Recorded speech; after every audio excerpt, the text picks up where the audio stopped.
Now let's consider a general strategy for factoring a polynomial using the concepts described in this unit. First, we will check to see if there is a greatest common factor of all terms other than 1. And if so, we will factor it out using the distributive property. Performing this step first will simplify the work we need to do as we continue factoring the polynomial later. Second, we will consider the number of terms in the polynomial. If there are 4 or more terms, we will try factoring by grouping. If there are 2 terms, we will check to see if the binomial fits the pattern for a difference of squares. If there are 3 terms, we will check to see if the polynomial fits the pattern for a perfect square trinomial, and if it is not, we will then try to factor by trial and error. Finally, since we want to factor our polynomials completely, we will need to look at the resulting factors and see if any of them can be factored further. And if so, we will then repeat the steps above to do so. Now let's look at some examples. Again, we're going to factor each polynomial as completely as possible. Problem number 1, we have 8x squared minus 36xy plus 40y squared. Note that this trinomial does have a greatest common factor of all 3 terms of 4. So we'll use the distributive property to factor that out as a first step. And now the trinomial in the parentheses is not a perfect square, so we can use the trial and error process to try to factor it into a product of 2 binomials. There's only one way to factor 2x squared. We use 2x and x for that.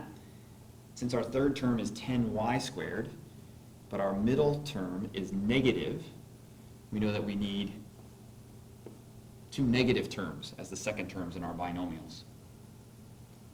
Now to obtain 10y squared, we could use y and 10y, or 2y and 5y. As a first guess, let's go with 2y and 5y. Note that 2y cannot go into the first binomial because we already have 2x there, so we should not be able to create a GCF within that binomial. So we'll put 2y in the second binomial and 5y in the first one, and then check our middle terms. 2x times negative 2y would be negative 4xy, and then in the inside, negative 5xy. The sum of those is negative 9xy, so we have found the correct factorization for our trinomial. Moving to example number 2. Once again, we can see that there is a greatest common factor other than 1 for this trinomial.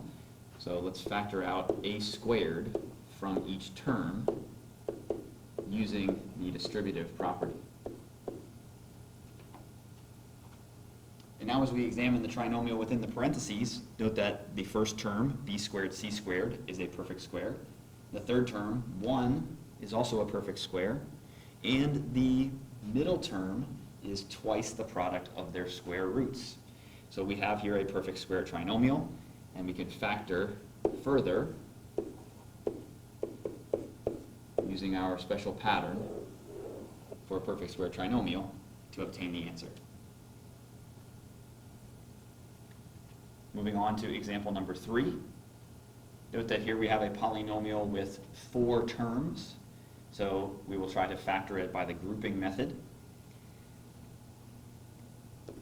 Within the first 2 terms, n cubed plus n squared, the greatest common factor is n squared, so we'll factor that out using the distributive property. And within the second 2 terms, notice that we can factor out a negative 9. So we have minus 9 times the quantity n plus 1. And as we like to see when we're using the grouping method, now within these 2 terms, we see the common factor of the binomial n plus 1. So we can factor that out, leaving us with n squared minus 9 as our second binomial.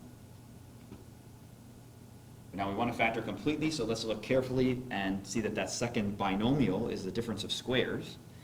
So we can factor n squared minus 9 further as the quantity n plus 3 times the quantity n minus 3.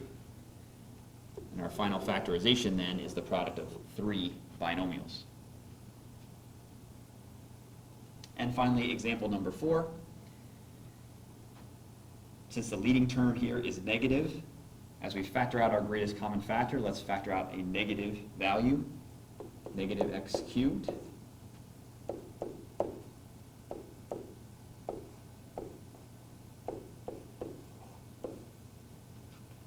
And then as we look at that remaining trinomial, it is not a perfect square trinomial, but it can be factored further into a product of 2 binomials.